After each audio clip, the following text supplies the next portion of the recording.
Hey everyone, this is a piece from the anthology edited by Marcel Stutzler titled Critical Theory and the Critique of Anti-Semitism. And this piece in particular that I'm reading is Anti-Semitism, Center-Periphery Dynamics, and Anti-Zionism in Poland Today by Anna Zawadzka. This piece was translated by a Maya Yaros or Maha Jaros, M-A or Maja Jaros, M-A-J-A space J-A-R-O-S. In this chapter, I intend to present what happens when contemporary Western activist and academic anti-Zionism falls on the fertile soil of a country which is, firstly, semi-peripheral, and secondly, burdened with a history of anti-Semitism that is as intense as it is specific. Its specificity entails three post-war waves of Jewish emigration caused by anti-Semitic violence, primarily to Israel. The first two happened in 1946 to 49 and 1956 to 60, respectively. The third of these waves was triggered by what in Poland is generally referred to as, quote, March. The repression of student youth protesting against censorship intensification in March 1968, but the anti-Semitic campaign with which the state authorities cracked down on opposition within the party and on the streets lingered on for much longer. It was unleashed under the banner of, quote, anti-Zionism. I will briefly outline the events of that period, since knowledge of them is essential to understanding the meanings with which the term, quote, Zionism is imbued in Poland. Next, I will outline the contemporary politics of remembrance of, quote, March, and more broadly the stakes of Polish historical politics, which are related to the collective manifestations of Poles' attitudes towards Jews. These three phenomena, March 1968, the management of its memory, and contemporary historical politics reproducing anti-Semitic cliches, form, as I would like to suggest, the first context against which the functioning of anti-Zionism in Poland today should be considered.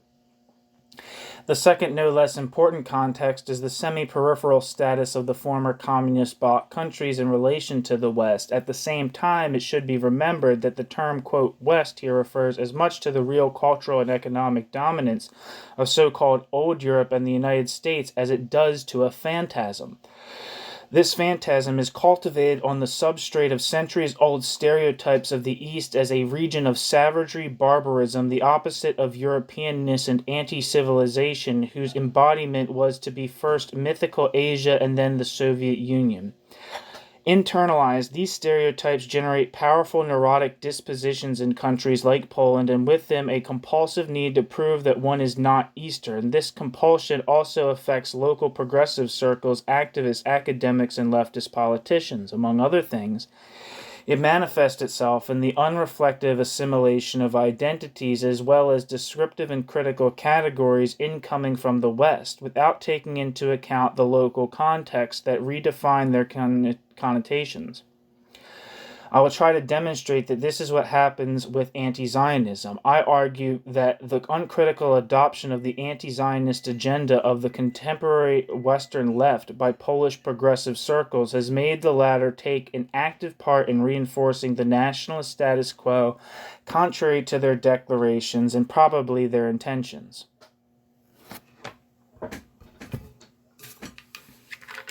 History.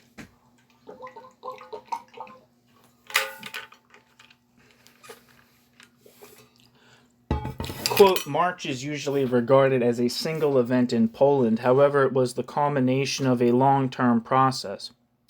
The events of 1967 to 8 could not have happened if it had not been for the anti-Semitic categories of perception and patterns of thinking ingrained in Polish culture and reproduced in Polish culture's canon.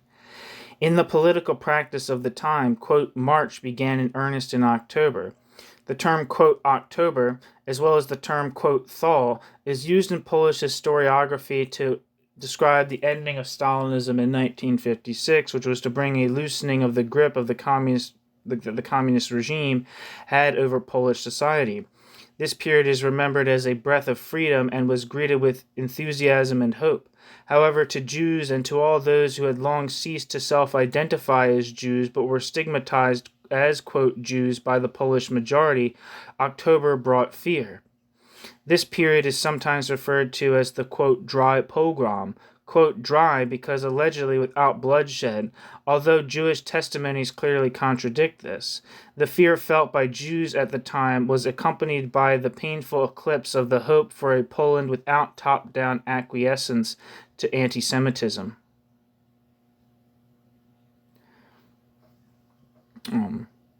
Some footnotes here.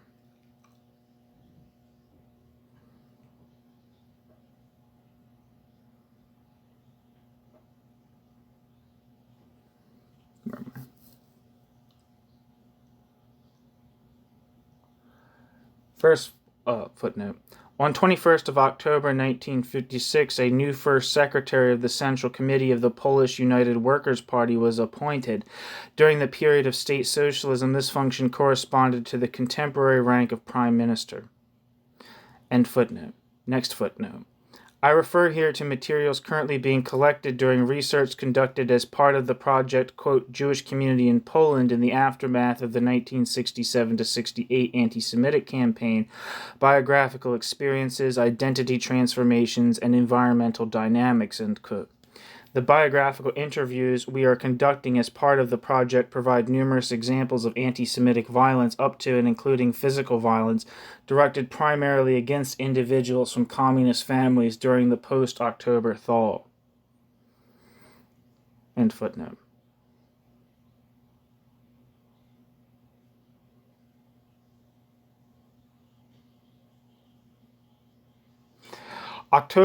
End footnote. October marked the beginning of the so-called Polish road to socialism. This was the term used by Władysław Gomułka, the new first secretary of the Polish United Workers' Party, to define its course. The period of 1948 to 53 was a time of stabilizing the achievements of the communist revolution and consolidating the regime's still very weakly legitimized power. Today is deeply demonized as it is still poorly researched. This period was nevertheless far from the terror, for example, Thermidor. The terror of, for example, Thermidor. During October, the stereotype of, quote, Jewish Bolshevism was used to attribute responsibility for the events of this period, recently officially discredited by Khrushchev's paper, to the Jews. Footnote. On the 25th of February 1956, 3 years after Stalin's death at the 20th Congress of the Communist Party of the Soviet Union, its first secretary, Nikita Khrushchev, delivered a speech in which he denounced the previous personality cult as incompatible with Leninist doctrine and exposed many of the crimes of Joseph Stalin's rule, primarily those related to purges within the party. The paper is considered the symbolic end of Stalinism in the Soviet Union, and more broadly, the beginning of a new post-Stalin era throughout the Eastern Bloc. Although it was classified, its currency was not guarded, and it quickly made its way into public opinion on both sides of the Iron Curtain. End footnote.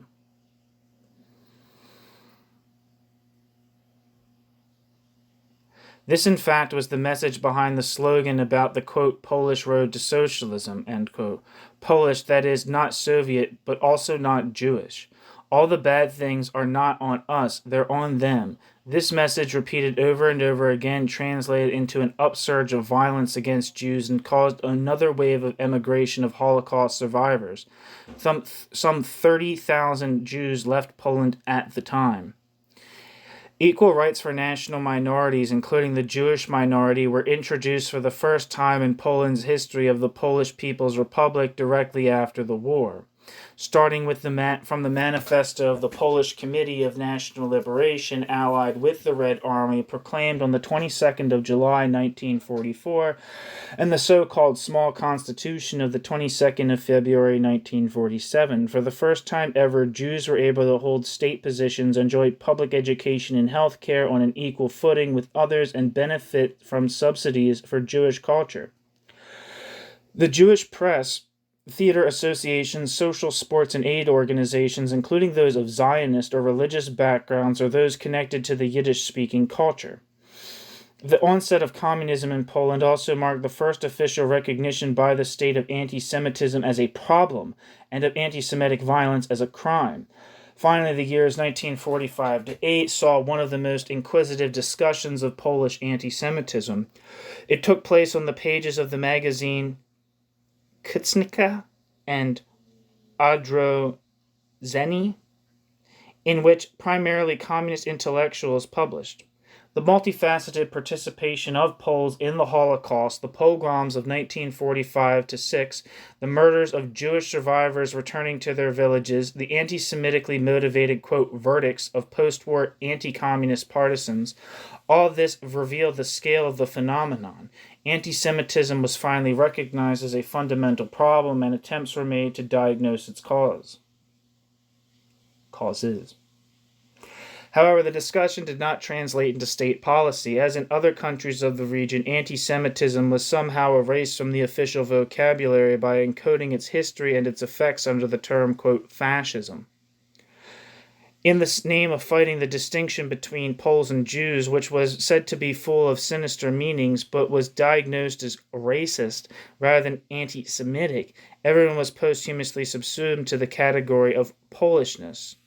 No distinction was acknowledged between Jewish and non-Jewish Poles. I think in one of Moishe Pistone's talks at ISGAP, which is like the, I can't remember what the acronym stand for, but it's like one of the main organizations for featuring people who do research on anti-Semitism. And Moishe Pistone's one on there talks about this, and in like his talk, he has a talk at the YIVO Institute as well about the way the Holocaust was kind of like not quite remembered in the Soviet Union because everything was kind of like its memory culture of World War II was oriented under the banner of fascism versus anti-fascism, and everyone and it kind of erased the generic specificity. I mean, it kind of erased the specificity of anti-Semitic violence. Not to say that anti-Semitic violence was the only thing that happened that was bad, in World War II. It was not the only horrific thing that the Third Reich did. But the kind of I guess the specificity of the ways that the Holocaust affected other people were kind of or like the World War II affected different people were kind of like washed over, and anti-fascism, to my understanding, was kind of used as a sort of like a unifying block, a kind of like what's that word? A legitimation tool, like a way to foster cohesion in society. And some people say similar things about the West. It's like, the defeat of the Nazis was like, kind of like a rallying point of pride for the West. Kind of used as like a, I don't know, instrument of, not instrument sounds like, I don't know, maybe instrument's the appropriate word, but tool of social cohesion. But anyway, back to this essay. That's just a side comment that made me think. No distinction was acknowledged between Jewish and non-Jewish Poles. This kind of universalist anti-racism sacrificed a crucial aspect of the historical truth. The reality of this division determined first, in the interwar period, the violence experienced by Jews and then extermination. During the war, Jews perished because they were Jews, not because they were Poles. And this is like a big problem. Sorry, from another thing that I've read from this same collection is Jonathan Catman is talking about, kind of talking about sort of like the dehumanization of Jews in the Second World War was kind of like, just like, he wasn't, I don't want to put words in his mouth, but he's kind of more or less saying it was like an extension of just like imperialist expansionism generally, as if there was no specifically violent experience of that an exterminating an eliminatory anti-Semitism accompanying that expansion that was not for the population as a whole, but specifically for the Jewish population. Yeah. To kind of just like reduce, I don't know, it seems like there's some kind of like this idea that I hear sometimes that seems very problematic to me, is like this idea of like anti-Semitism or like the Holocaust just being like a, I mean, obviously, you could say that I think there's probably some merit to say that perhaps the Holocaust might not have happened if World War II didn't happen, if like the Nazis weren't hell bent on expansion. Um, but the idea that it's just like, I don't know, like anti-Jewish violence was just an extension of a more overarching global imperialist violence doesn't seem like it quite makes sense to me. Um, because obviously a lot of, I don't know, sorry. Okay. This kind of universalist anti-racism sacrificed a crucial aspect of the historical truth. The reality of this division determined first in the interwar period the violence experienced by Jews and then extermination. During the war, Jews perished because Jews were Jews, not Poles. Jews also perished because non-Jewish Poles did not treat them as, quote, their own. These facts, and with them individual and collective Jewish experiences and testimonies, were symbolically invalidated under falsely universalizing slogans about, quote, 6 million Polish victims, end quote, and the, quote, biological destruction of the Polish nation, end quote. After, quote, October, this discourse was gradually intensified, promoting slogans about a fictitious Polish-Jewish, quote, brotherhood of arms, and over time promoted an equally fictitious image of Poles saving Jews in mass and with sacrifices. Yeah, there's a historian named Jan Gross, I believe his name is, who wrote a famous book called Neighbors, and it kind of talks about the way that non-Jewish Poles either collaborated or participated in the Holocaust in Poland. And he's like, and he's very much like you know, a hated figure to my understanding in Poland, on the basis of the kind of research that he has done that threatens national pride, uh, as which is kind of tied up with some kind of like flimsy anti-fascism. Um, but yeah, the just that's just a side note. From 1940s to the 1960s, the communist idea of internationalism was gradually replaced in Poland by national mythology, one of the pillars of which was to hide Polish participation in the Holocaust. A look at the contemporary politics of history, which have exploded in size and budgets, makes clear that to a large extent the whole game has been just that.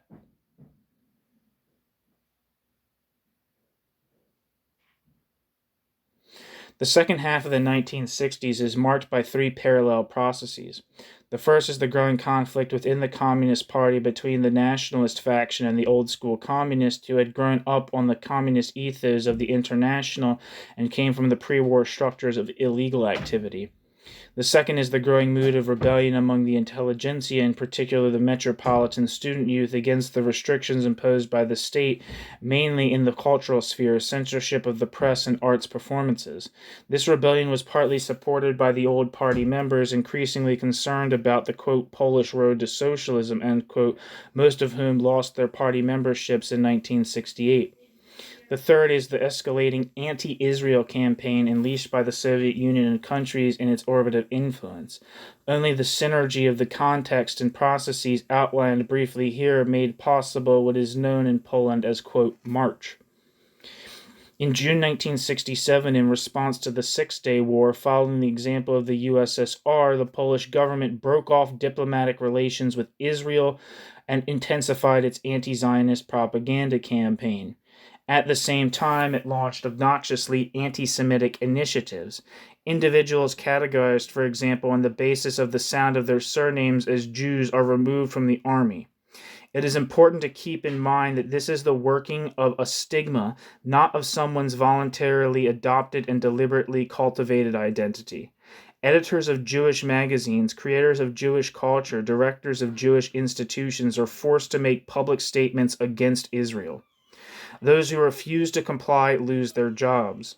The Polish press escalated the atmosphere of suspicion against, quote, people of Jewish descent, end quote, purporting that they may be, quote, disloyal to the Polish state and secretly rooting for Israel. In response to the student protest, the government harnessed the already escalating anti-Semitic propaganda to tame the internal enemy. Not wanting to use overtly anti-Semitic vocabulary because the country is, after all, officially against racism, politicians and journalists call them not Jews but Zionists. Based on old anti-Semitic cliches, a pogrom atmosphere is being stoked, and the tool to do it in white gloves is anti-Zionism. Stigmatized as, quote, false Poles.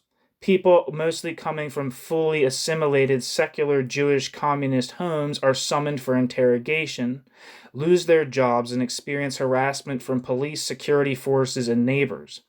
The younger ones born after the war often don't even know they have Jewish origins until they hear anti-Semitic gossip or insults against them.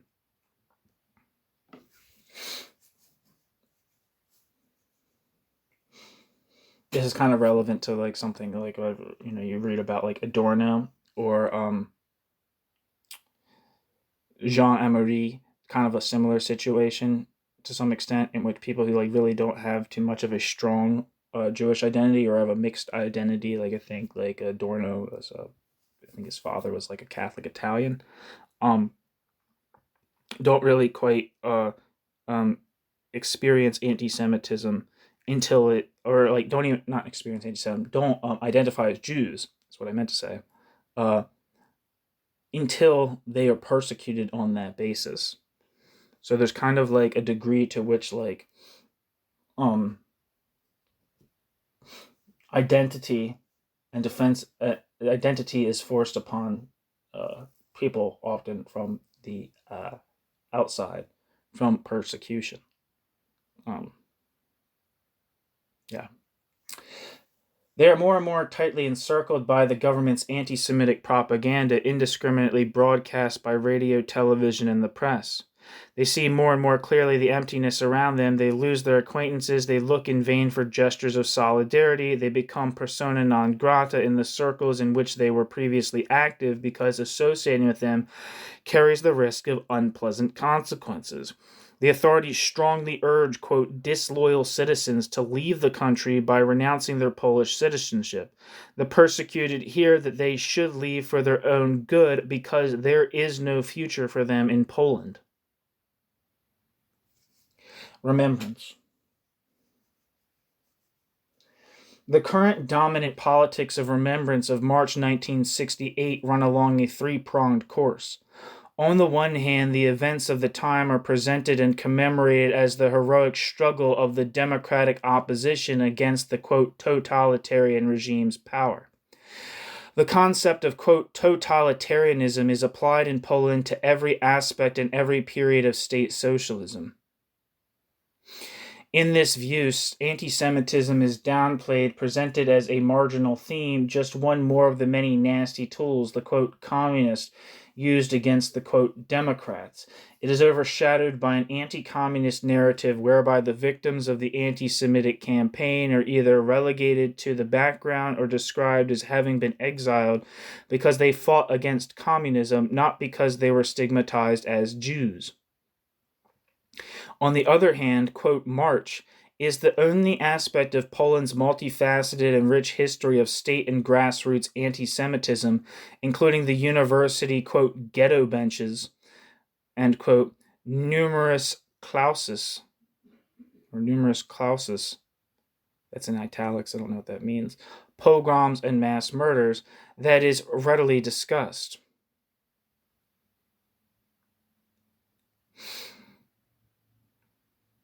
No anti-Semitic, quote, episode in Polish history has been treated in such an abundance of literature, especially from historians, and none has been as unequivocally diagnosed as anti-Semitic.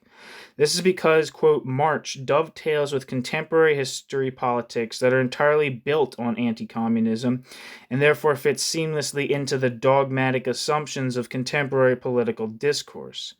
By way of discussing, quote, March, one proves in Poland that one is not blind to anti-Semitism, that one is able to recognize this phenomenon, and that if there ever was any anti-Semitism here at all, it was the domain of the communists. Used in this way and supplemented by the stereotype of, quote, Jewish Bolshevism, quote, March turns out to be a factional struggle of the new communists against the old ones, i.e., Jews. There's a footnote here. In the 1930s, ghetto benches, ghetto lavkava, I don't know if that's saying that right, were introduced at many Polish universities by decisions of their rectors, including the University of Warsaw, the University of Poznan, and the University of Vilnius. Special benches for Jews were designed in lecture halls. Jewish students were not allowed to sit on other benches. The ghetto benches were lobbied for by nationalist political groups and their affiliated student associations. They were the ones who later policed its observance, bringing militias into lecture halls to terrorize Jewish students. End footnote. And this is the popular third narrative, reducing the anti-Semitic campaign to a feud within the party, an internal matter that the, quote, average Pole had nothing to do with. At stake here is the innocence of the, quote, average Pole. But not only that, this type of remembrance of, quote, March also avoids confronting an inconvenient fact, the lack of a thoughtful, coherent, or even partial but solidarity-based response from the anti-communist opposition of the time to anti-Semitism, which, after all, also affected their fellow students. The opposition did not treat the issue of anti-Semitism as a priority, but marginally as a, quote, add-on to the main issue, censorship. More, it removed from the committees representing the opposition people who could be perceived as Jews, e.g., due to their surnames, explaining that it was better not to give the authorities the opportunity to argue that the rebels were in fact, quote, Zionists. In this way, a kind of blackmailer consensus prevailed on both sides of the barricade. The contemporary ways of writing about and remembering, quote, March are all linked by an approach according to which anti-Semitism was only a means, one of many, to other ends, to purge old communists from decision-making positions within the party, to fight the opposition, or to demonstrate support for Soviet policy in the Middle East. I reject such depictions because they make anti-Semitism appear as a side issue. This resonates with the tradition of Polish historiography within which, quote, Jewish affairs are treated separately, so to speak, in a way that is not integrated into the mainstream of historical events. In my opinion, the anti-Semitic purge was the culmination of the, quote, Polish road to socialism, made possible by the longue durée of the categories of perception according to which it is the Jews who spoil Poland and are responsible for everything wrong with it. The structure of Polish collective identity is reflected in, quote, March, as if through a lens. The distinction between Pole and Jew is an integral part of this identity, which has manifested itself many times and sometimes escalated in the course of Polish history. In, quote, March, Jews were not accidental victims like bystanders who were killed by stray bullets, but once more functioned as the default projection screen on which Polish tensions played out.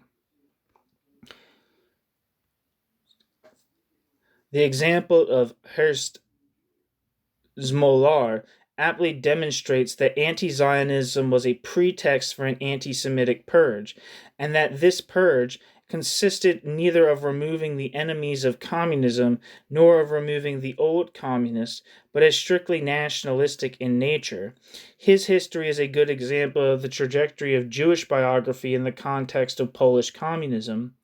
It illustrates that, quote, what, quote, March essentially was about, seen from this perspective of the local history of communism. Born in 1905, Herz Zmolar was involved in communist activity in the interwar period. At the time, Zmolar was sentenced to prison time on several occasions for it. During the war, he organized escapes from the Minsk ghetto, making it possible for some 10,000 people to flee to the surrounding forest. Zmolar also organized communist resistance, first in the ghetto, then outside. Zmolar created a network of 7 partisan units joined by 2,000 Jews. Even then, Zmolar knew how important testimony and description would be, so he meticulously collected information.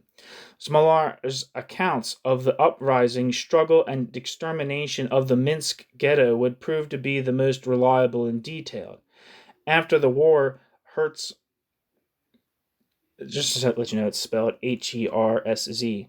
Herz Zmolar did not plan to leave the country. On the contrary, Zmolar proceeded to rebuild and animate secular Yiddish-Jewish life in Poland. Zmolar was completely devoted to this cause until he was forced to emigrate in 1971. In February 1967, during a visit to Israel, speaking to the editor of the Israeli communist paper, Kol Ham, the organ of the revisionist Maki Party, Maki, formed after the split of the Communist Party of Israel into 2 factions, Herz Zmolar expressed full support for the idea of, quote, absolute national and civic enfranchisement of Arabs living in Israel, end quote. Referring to the escalation of tensions in the Middle East, Zmolar condemned what he saw as Western Europe's pro-Israel foreign policy as imperialist. At the end of the meeting, Zmolar said, quote, our sensitized hearts recoil with alarm when we hear that there is unrest at your borders, that here and there an enemy mine has taken Jewish lives.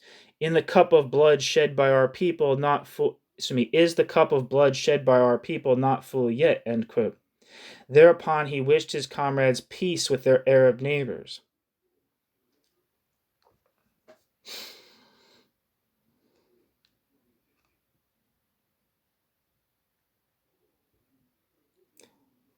The final part of the speech caused an uproar in the ranks of the Raka, the pro-Soviet faction of Israel's Communist Party, and subsequently in Poland.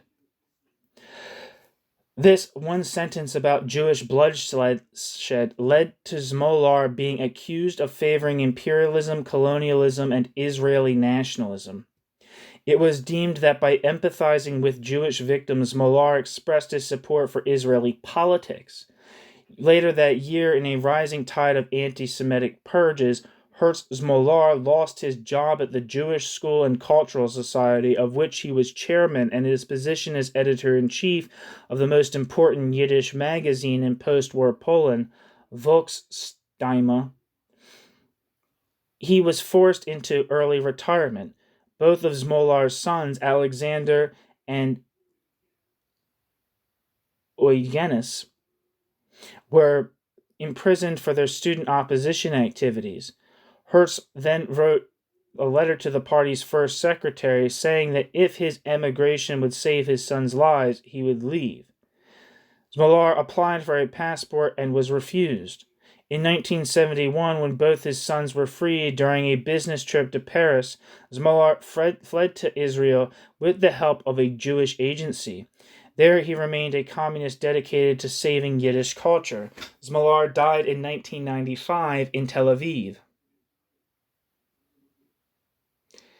As a result of the 1967-8 campaign, some 15,000 people of Jewish background emigrated from Poland, most of them with the status of stateless refugees, because in exchange for a travel document, offices deprived them of Polish citizenship before they left. A few thousand Jews who, for various reasons such as family, could not or chose not to emigrate, remained in the country. Most of them hid even deeper in the closet.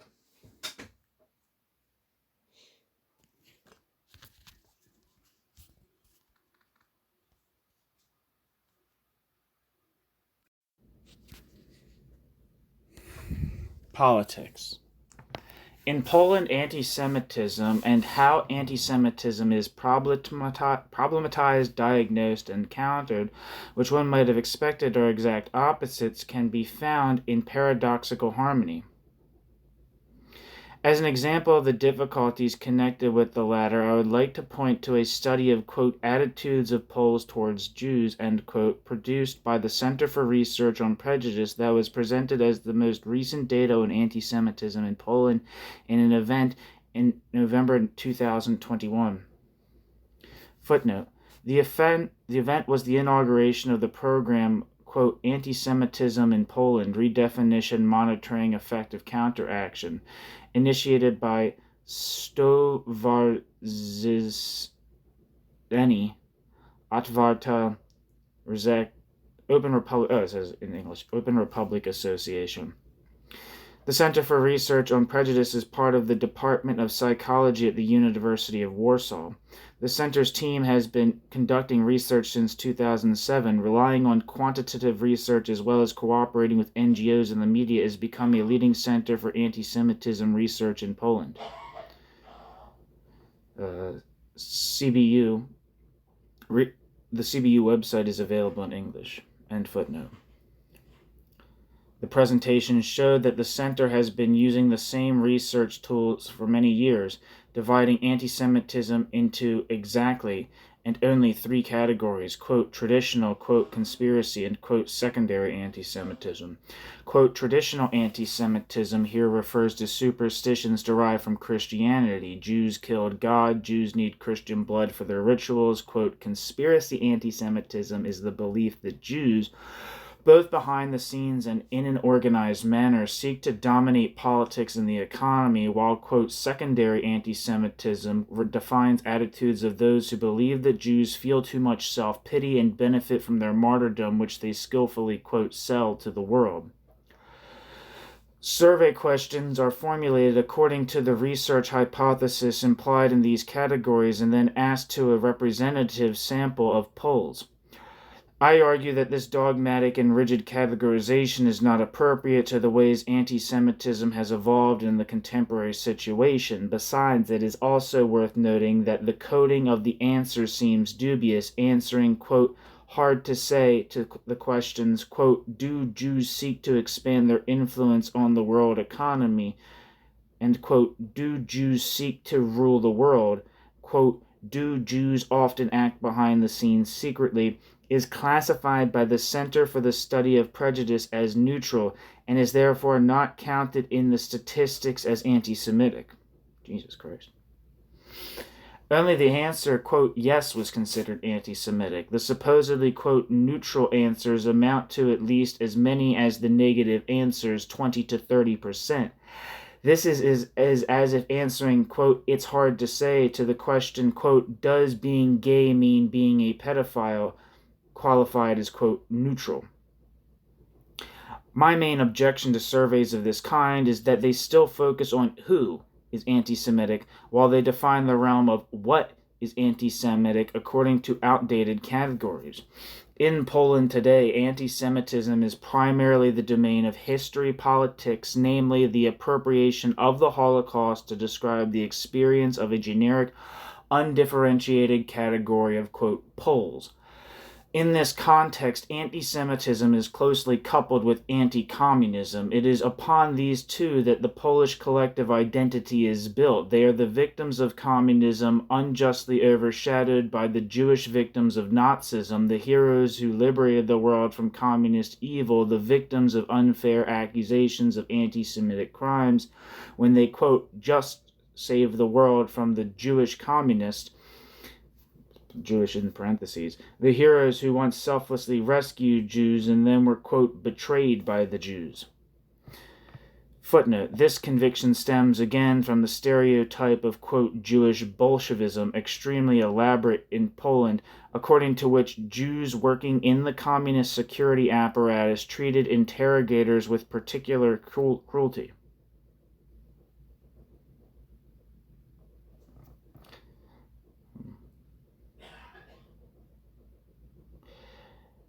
I think that's supposed to be, was that interrogators, Is that supposed to be like interrogees? I don't know. The relativization of the Holocaust by equating Nazism and communism,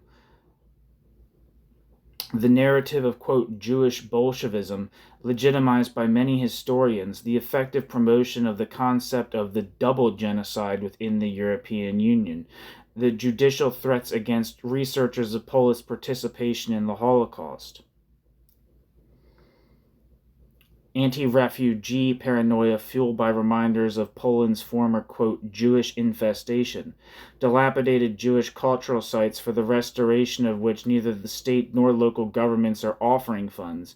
These are the contexts where anti-Semitism is most intense today, and its temperature continues to rise.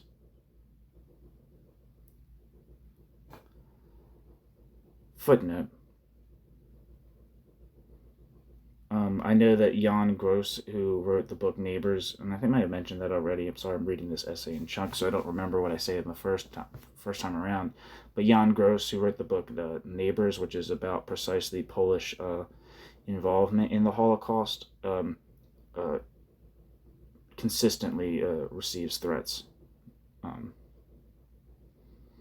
from Polish nationalists. Let's see what this footnote says about the threat to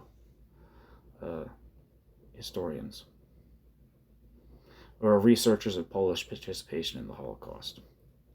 Footnote says, in 2018, Polish President Andrzej Duda signed into law a bill providing for a fine or imprisonment for speaking publicly about Poles' participation in the Holocaust. This is an amendment to the Act on the Institute of National Remembrance passed on the 26th of January 2018. On the 27th of June 2018, the Parliament canceled this amendment, presumably under pressure from the U.S. government. In February 2021, the Holocaust Research Center at the Institute of Philosophy and Sociology of the Polish Academy of Sciences was attacked. The case concerned the book Dalej jest Noc, It is Night Still, a detailed study of the course of the so-called third phase of the Holocaust, the period after the liquidation of the ghettos in selected districts in occupied Poland. The book's editors, Barbara Engelking and Jan Grabowski, were sued by an individual. The court ruled that the plaintiff had been slandered not as a private individual but as a Polish woman. When giving the reasoning for the judgment, the judge said, among other things, quote, it must be accepted that publishing content attributing to Poles the crimes of the Holocaust perpetrated by the Third Reich can be considered hurtful and detrimental to a sense of national identity and pride, end quote. The court ruled that the editors of the volume must apologize to the plaintiff. Lithuania journalist and writer Ruta Vanagate, don't know if I'm saying that right, faced similar reprisals after publishing with Ephraim Surov the book Our People, Discovering Lithuania's Hidden Holocaust, about Lithuanian participation in the Holocaust.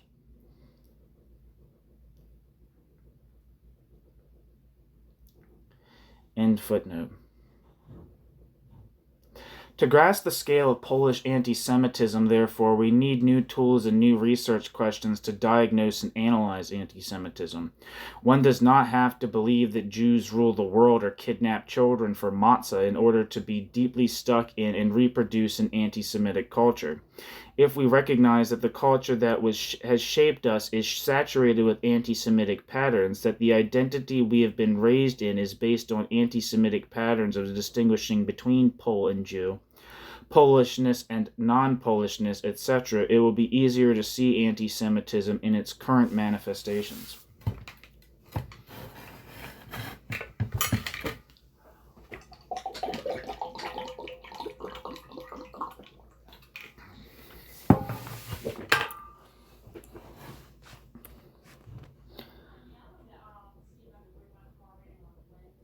Anti-Zionism. In the Polish context, we deal with a multifaceted social situation consisting of, one, an unprecedented local history of anti-Semitic purges carried out under the guise of anti-Zionism, as a result of which thousands of people had to flee and found refuge in Israel, among other places. Two, the instrumentalization of this history by contemporary history politics whose modus operandi is anti-communism. 3. The failure to recognize this politics as a key anti-Semitic agent in contemporary Polish realities. We need to keep all this in mind when we try to understand what happens when we add a fourth element to this tangle, contemporary anti-Israel, anti-Zionism. Anti-Zionism is not yet, as it is in Western Europe and North America, a prominent feature in the academic world. Although I suspect it will become one in the next 5 to 10 years. Anti-Zionism is already, though, in the world of left-wing activism and left-wing political parties. Poland's location on the semi-periphery of the world system, combined with centuries-old, quote, Easternness hang-up, a centuries-old, quote, Easternness hang-up, results in unreflective imitation of Western trends. As far as the radical left is concerned, the latter come primarily from Berlin, a place close enough to build social and political contacts with, and yet part of the mythical West. In Berlin, anti-Zionism has dominated the radical left to such an extent that BDS followers seek to paralyze activities, including those that have nothing to do with Israel, that are not legitimized by expressions of, quote, solidarity with Palestine, end quote, and are sometimes surprisingly effective in doing so. An example is the Radical Queer March initiative. The annual alternative to the mainstream Pride March eventually disappeared from the German capital, as it had come under increasingly fierce attacks from pro-Palestinian organizations year after year.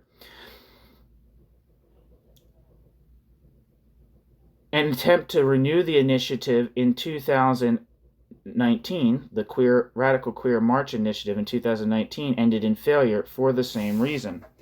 The march was dominated by a group of anti-Zionist activists who, contrary to the organizers' guidelines, showed up at the march with large symbols of the BDS movement and anti-Israel banners.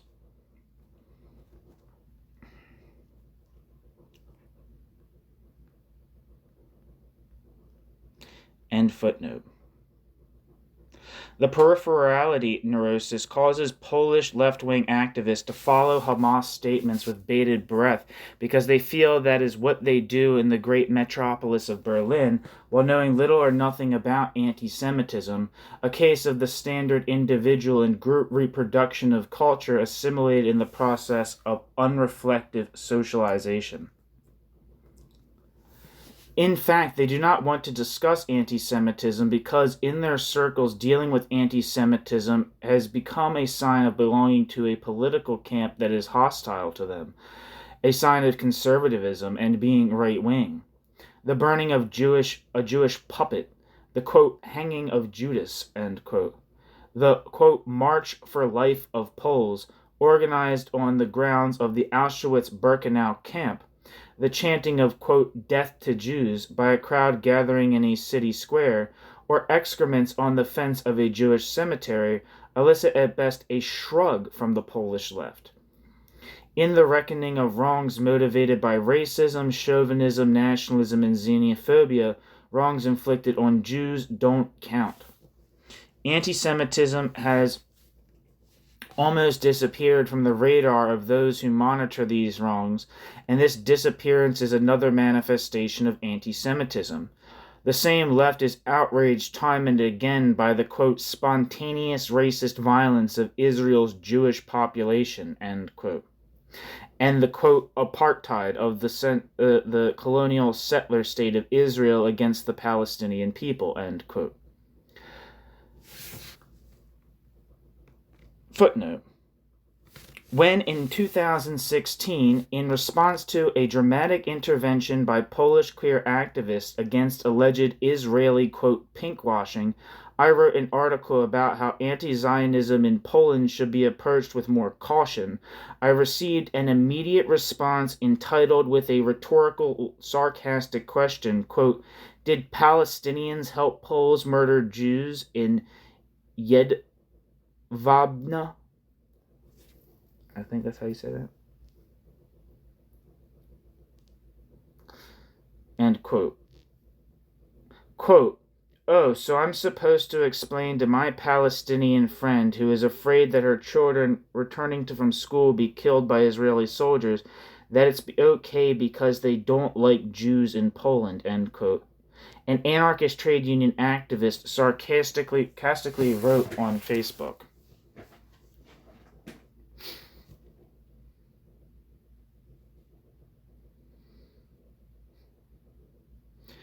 Man.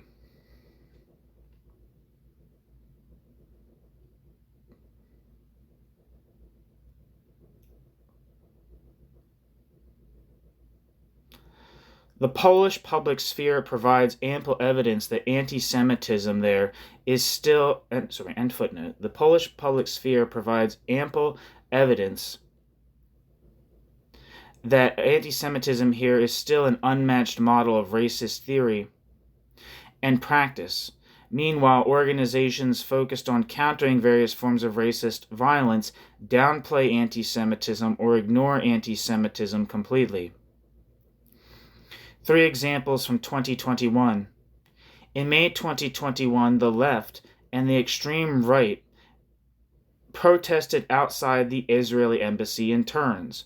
One banner of the left-wing protesters, joined by members of the Polish parliament from the Razem Together left-wing party, read, quote, "Stop the Holocaust of the Palestinians," end quote.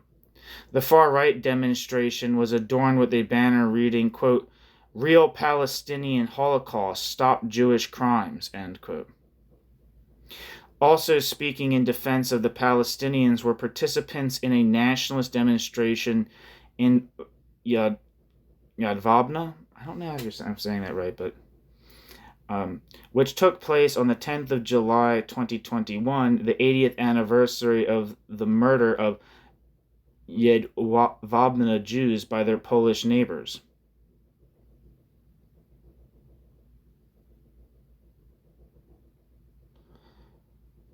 Quote, "And what are you doing now, organizing a Palestinian Holocaust?" End quote.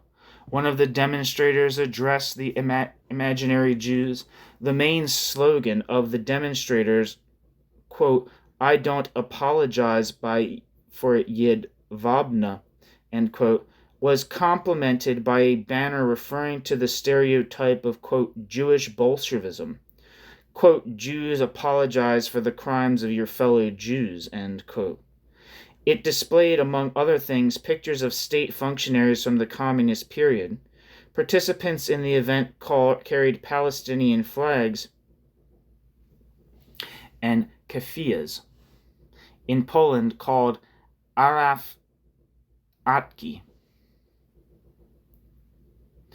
In June 2021, the Polish Parliament passed a law according to which outstanding restitution claims that have not been resolved in the past 30 years will be halted or dismissed.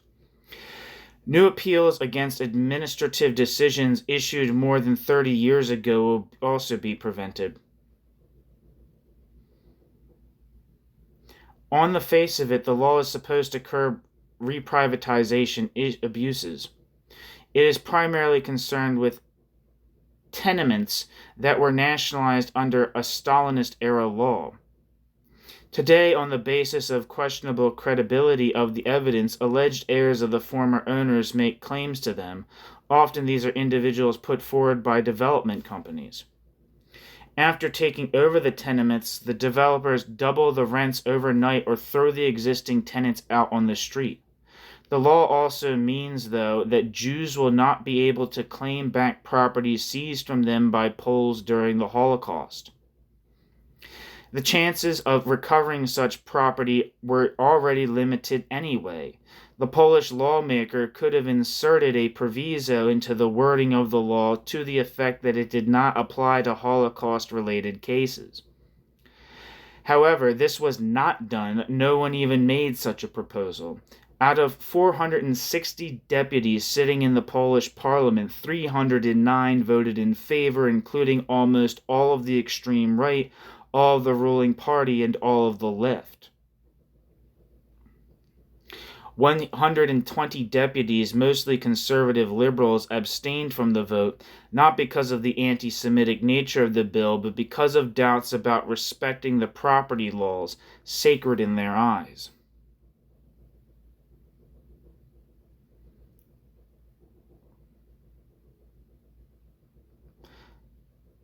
I missed some footnotes here. On 10th of July 1941, under occupation conditions but on their own initiative, Polish residents of Jedwabne in the northeast of Poland murdered Jews living in this and surrounding villages. They herded the victims into a barn, bolted the doors, and set the building on fire. This murder was described in the book Neighbors by Jan Tomasz Gross, who I mentioned earlier. The Polish edition of this book sparked a wave of outrage, but it also began a new phase in Polish Holocaust research, taking into account the participation of local communities more broadly. Over time, Jedwabne became a symbol of the nationwide dispute over Polish attitudes toward Jews during the war. It is worth mentioning at this point that, based on the testimony of witnesses and survivors, murders and pogroms of this kind, including the one at Jedwabne, were described in detail by researchers of the Central Jewish Historical Commission in Poland immediately after the war. Their publications, however, never made their way into Polish public opinion. They were downplayed as internal affairs of the Jewish community and marginalized as biased. They were not translated from Yiddish into Polish. End footnote. Next footnote. What's it? 1 second. The quote, the footnote's in reference to the quote, I don't apologize for Jedwabne. This popular slogan among nationalists refers to the fact that after the publication of the book Neighbors, a ceremony was held in Jedwabne to commemorate the victims of the crime, during which then-President Alexander Kwaśniewski, on behalf of the Poles, apologized to the Jewish community.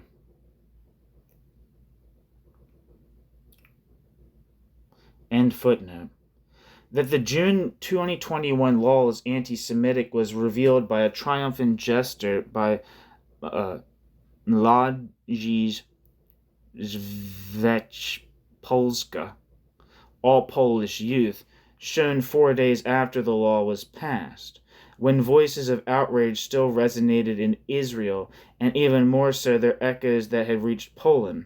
Members of this far-right organization, all Polish youth, were, with pre-war fascist traditions, dumped a ton of rubble in front of the Israeli embassy in Warsaw and stuck a banner on it, quote, "Here is your property."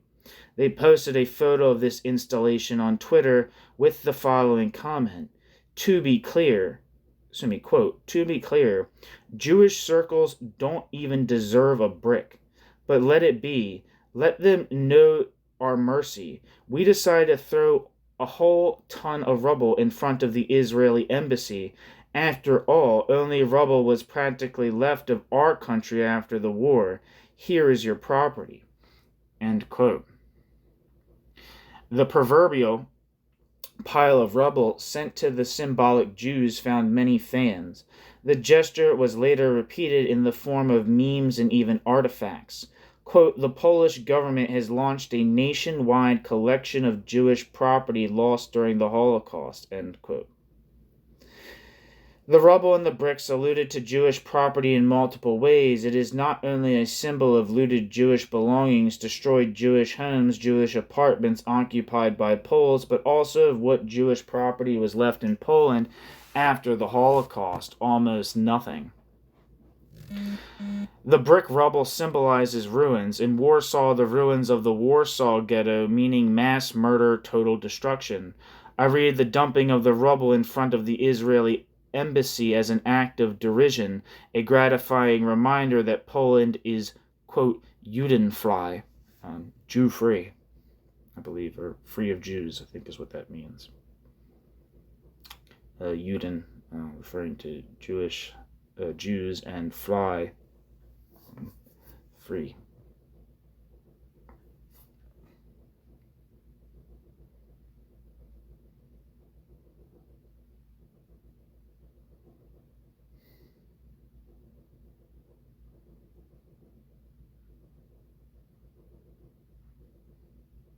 Two paradoxes. These examples illustrate the two paradoxes in which the Polish left has become entangled, one nationalist, one imperialist. The nationalist paradox is that the left, taking for granted the anti-Zionist dogma of the left's Western counterparts, according to which the problem of anti-Semitism today is an issue only raised by conservatives and right-wingers, in fact stands side by side with the Polish far right in protest against Zionism. Shaped by reading Judith Butler, Jasbir Puar, rather than Mordecai Cannon and Miroslav Tricik. Polish activists have been imbibed with American academic discourse. Jews are white, and therefore Jews are privileged. Footnote. Immediately after the war, a Mordecai Cannon, claiming to be an English-speaking journalist, toured Poland in the footsteps of the exterminated Jewish communities. Reports from this trip were published in the American Jewish magazine Vorwärts. In 1952, Mordecai Cannon's texts were published in Israel in the form of a book titled Through Ruins and Rubble, A Journey Through 100 Exterminated Jewish Communities in Poland. Mordecai Cannon's book saw a published publication in 2019. Miroslav Tricek is a researcher of the participation of Jewish local communities in the extermination of Jews.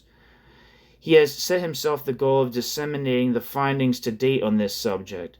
Both of his publications on the subject, Cities of Death, published in 2015, and Sliver Lies Stronger Than Death, are written in accessible language of nonfiction.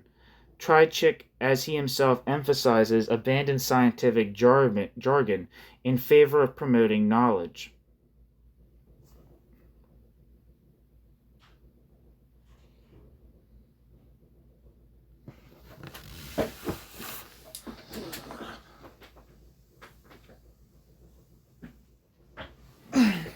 Where the fuck did I set my coffee? This is a tragedy. Alright, end footnote. Where am I? Nevertheless, Polish activists are not alarmed by sharing political goals with overt racists draped in Celtic crosses and demonstrating under slogans, quote, Europe will be white or uninhabited, end quote. Furthermore, they fail to ask whether the American diagnosis fits Polish reality, irrespective of whether it is accurate in its own context. They fail to ask whether its application in Eastern Europe might not yet be another manifestation of the cultural imperialism of the United States, against which the same activists often protest, for example, when they slander the State of Israel. The left seems happy to accept some categories in spite of, or perhaps even because of, their, quote, Americanness, but reject others because of the same, quote, Americanness, as an imperialist dark force this time. This includes intellectual fashions such as the career of the term intersectionality, which has been adopted without any real reflection on how intersectionality would reformulate Polish discourses on minorities if it were really implemented. Polish progressive circles have accepted the category of, quote, intersectionality with everything that comes with it, including the notion that Israel represents white imperial domination. Polish progressive circles have adopted intersectionality to such an extent that a few years ago, one of the annual feminist Wrocław demonstrations went under the slogan, quote, our demonstration is intersectional, end quote, which sounded obscure to onlookers. Approaches to anti-Semitism within contemporary intersectionality studies often define it as a form of racism, while at the same time, contrary to the original intent of intersectionality, reduce racism to the black-white distinction, which qualifies Jews as white. The alleged whiteness of Jews functions as an alibi. By attacking Israel, we attack the hegemony of Judeo-Christianity in the West. Yeah, he's quoting uh, she's quote the author is quoting Schwab. I can't remember his first name. But he's said a lot of things about the idea of the white Jew, and to my understanding, this kind of idea is that like one of the things is that, like, for one, it's just like kind of like it's complicated, of course. I don't think anyone would disagree with that. But when the kind of notion of what, like, white people, or uh, not just racist, not just white supremacists, not but white people, the notion of them being kind of acquisitive, self-serving, out for themselves, powerful, all-dominating, extractive, exploitative, owing the world restitution or something like that, which as its merits. But when you apply that same kind of critical, negative categorization to Jews as white people, what you're in turn doing is just validating all of the prejudices that pre-exist about Jews. Because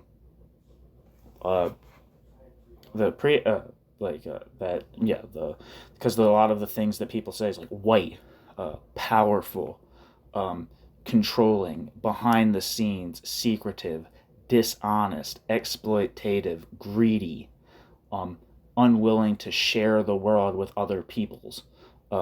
Those kinds of concepts are something that have been said about Jews for a very, very long time. And when you just kind of like apply the conception of whiteness critically to Jews in a simplified fashion, you are affirming stereotypes of Jews, but just it's not because they're Jews; it's because they're white. So that discourse that criticizes, Jews from that white-black dichotomy tends to reproduce anti-Jewish stereotypes.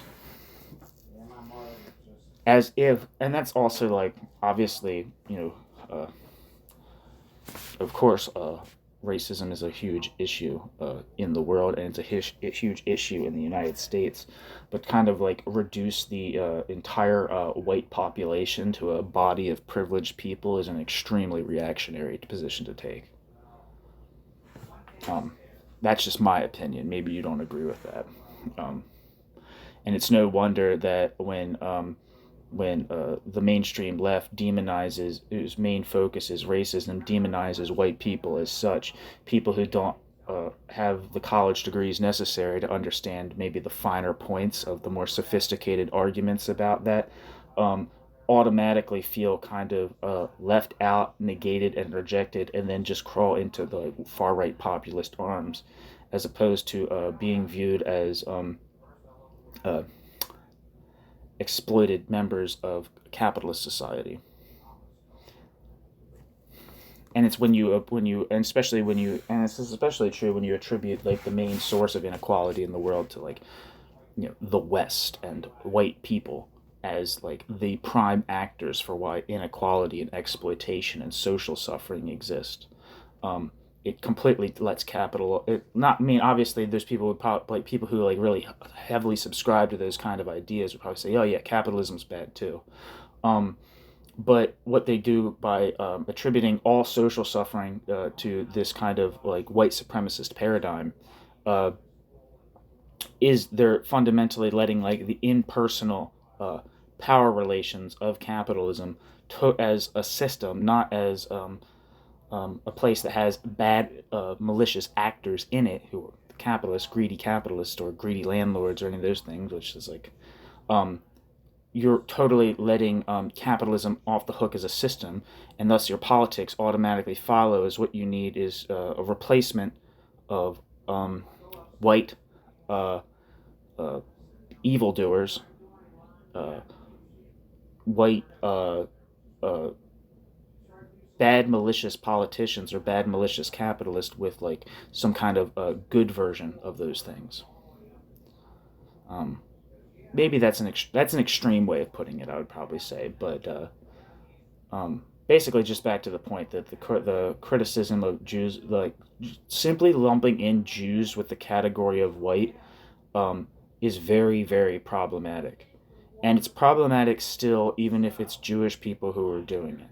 And I can't believe that like the degree of like, I've said this before, but like the degree to which like the leftists will publicly ridicule someone who exploits their identity being one that's been historically excluded, to express a counter-revolutionary and right-wing and inegalitarian politics. But when that's done with Jews, by Jews, when a Jewish person says, when, for example, Norman Finkelstein says, you know, uh, you know, can't. It's not anti-Semitic to say that Jews think that they're better than other people, because in fact Jews do think they're other people, and I'm a Jew, so I know. That's deeply there's a problem with that. If you can't, I don't understand how people can't see it. But sorry, I'm getting off the handle here.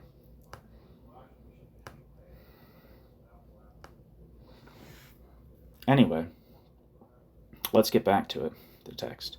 Approaches to anti-Semitism within contemporary intersectionality studies often define it as a form of racism, while at the same time, contrary to the original intent of intersectionality, reduce racism to the black-white distinction which qualifies Jews as white. The alleged whiteness of Jews functions as an alibi. By attacking Israel, we attack the hegemony of Judeo-Christianity and the West.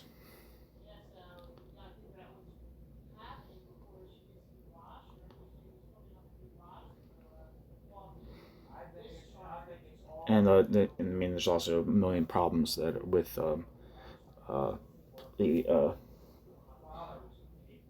uncomplicated characterization of the West is just like oppressive. It's like, okay, but compared to what?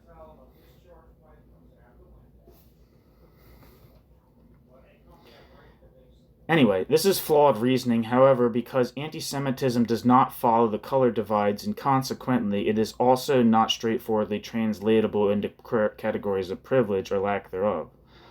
Jeffrey Herf, for instance, talks about how color was not the fundamental distinguishing feature of anti-Semitism in the Third Reich, and that is why Jews had to wear the Star of David. I don't think anyone would say like an African American or any other ethnic minority in the United States would have to go out of their way to show the world that is what in fact they are. They would automatically be ascribed that identity. So it's if your whole paradigm of viewing prejudice is oriented around skin color, you're going to fundamentally misunderstand the contours of anti-Semitism.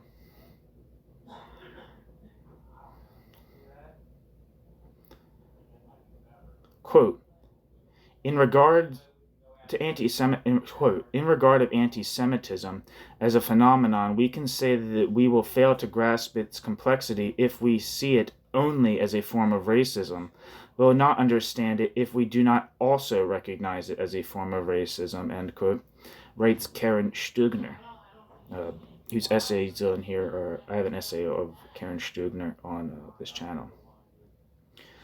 Unlike a stigma that is unambiguously visible like skin color, in the case of the Jews, the decisive aspect of racialization is instability. Jews, depending on the times and the need of the dominant group, are at one point too many, or another point too few, then white, then colored, once capitalist, once communist. Moreover, the very fact that Jews, quote, pass as white, end quote, is sometimes the most racist argument against Jews. Jews are dangerous because they can impersonate, quote, us. Thus, for example, assimilation into Polishness and the perfect fulfillment of its conditions became another, quote, proof of the specificity of Jews as a group particularly adept at impersonating others. Mimicry was attributed to the Jews as their feature. A dangerous feature because it shows the instability of categories such as whiteness, class, nationality, since they can simply be imitated. As David Badiel jokingly put it, quote, Jews are invisible, working their terrible magic behind the global scenes. And they don't even have a visual mark. Unless, of course, you're one of those specific racists with the superpower to spot the underneath Jews as lizards, end quote. I believe David Badiel, I'm not sure if he's like, I think he might be kind of like a mainstream journalist. I'm not sure. Maybe I'm confusing him with someone else, but I think he might be kind of like a mainstream journalist who's written about anti-Semitism and how it's kind of like viewed more or less like in a lot of like ostensibly progressive spaces. It's kind of viewed as like a joke or not a serious problem or something that we can kind of ignore because, it's not part of the, the central, the primary, what a Maoist might call like the primary contradiction in American society or something like that. But I think he's like kind of like a pretty fairly mainstream figure. Like I think he's been on like the Steve Colbert show. I'm not sure. I might be thinking of a totally different guy. In the history of Poland, Jews have been racialized many times, not only culturally but also biologically. Jews were seen as physiologically and anatomically different from Poles, Christians, non-Jews, and from the physical difference all others were to follow. An example is the, quote, corpse affair. Between the two world wars, medical faculties in Poland demanded that Jewish students study only the corpses of Jews. The idea that Jews should not, quote, profane Christian bodies with their touch. The idea was that Jews should not, quote, profane Christian bodies with their touch. It was argued, among other things, that future Jewish doctors should know the peculiarities of Jewish bodies. After all, Jewish doctors would be treating Jews first and foremost. The study of this form of anti-Semitic thinking gradually disappeared, replaced by more sophisticated and more veiled forms of racism. However, I think that biological racism is still firmly rooted in Polish society. The categories of perception it provides, that one's body, anatomical structure, blood shapes one's psyche, mind, behavior, morality, belonging, have not only not been deconstructed, but have been further reinforced by the socio-biological discourse triumphant in the mainstream, including the liberal mainstream of Polish culture from the late 1990s until just recently. The stakes of the domestic rendition of socio-biology were primarily the maintenance of systemic sexism and the homophobic status quo, not racism, but nevertheless the pattern of thinking. Physiology determines the social and cultural, and social violence is only a manifestation of that determination. Unnecessarily politicized and validated remains the same. In Poland, Jews were and still are sometimes perceived as non-white, where white equals Polish. Quote, bad looks. Quote, a Pole will always recognize a Jew. The orientalization of Jewish beauty in the case of women, the pointing out of the, quote, dark-skinned, circumcision as a bodily sign of non-Polishness, these are, after all, from the classic repertoire of racial passing. The matter is further complicated by the fact that precisely because of the hidden nature of the Jewish stigma, recognition was made into a kind of national sport, subject to a whole range of racist rules. Quote, by appearance, quote, by name, quote, by look, quote, by accent, quote, by the manner of walking, end quote, etc. Before the war, this game was crowned with physical violence by fascist militias. During the war, trips to the Gestapo station. The non-whiteness of Jews highlights the absence of other others with visible stigmas such as skin color or eye shape. Thus, it is not my goal to abandon the category of race as overly American in Polish conditions. On the contrary, it can be helpful in diagnosing contemporary anti-Semitism. For this to happen, however, it is necessary to pose research questions that are appropriate to local specificities. How is race constructed in a region where racial others are not primarily, as in the States, African Americans and Latinos, but Jews, Roma, and more recently, Arabs? What is whiteness in second world conditions, since a Pole remains the quintessential white person in Poland, but may cease to be white when he or she migrates to the West? 1 second.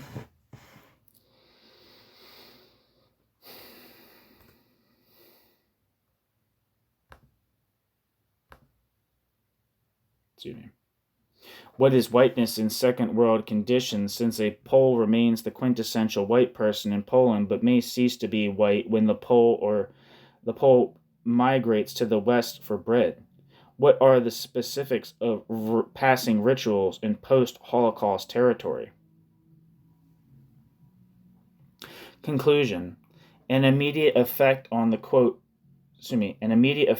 quote, Jews don't count, end quote, mechanism is the lack of regular monitoring of manifestations of anti-Semitic violence in Poland.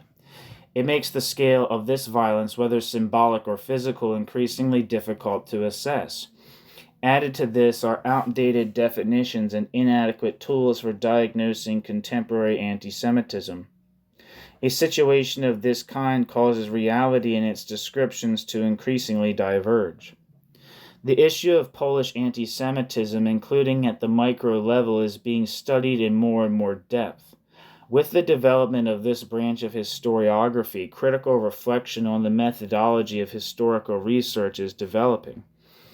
Increasingly, voices are being heard that research approaches need to be revised if we want to hear the testimonies of individuals and groups hitherto persistently denied legitimacy, including Jewish testimonies. I think we need a similarly critical outlook within sociology. We should put our toolbox in order, especially since we are about to need it ever more. The academic world in Poland is not yet dominated by discussions of whether and how universities should, quote, boycott Israel, end quote, and lectures on, quote, Zionist genocide. But judging by the usual delay with which Western trends reach Poland, it soon will be.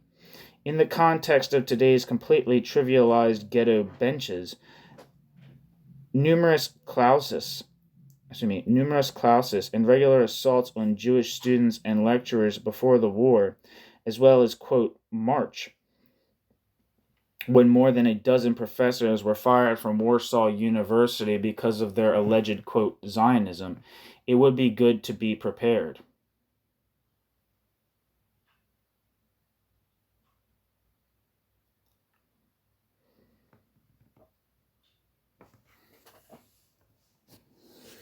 Thanks for listening.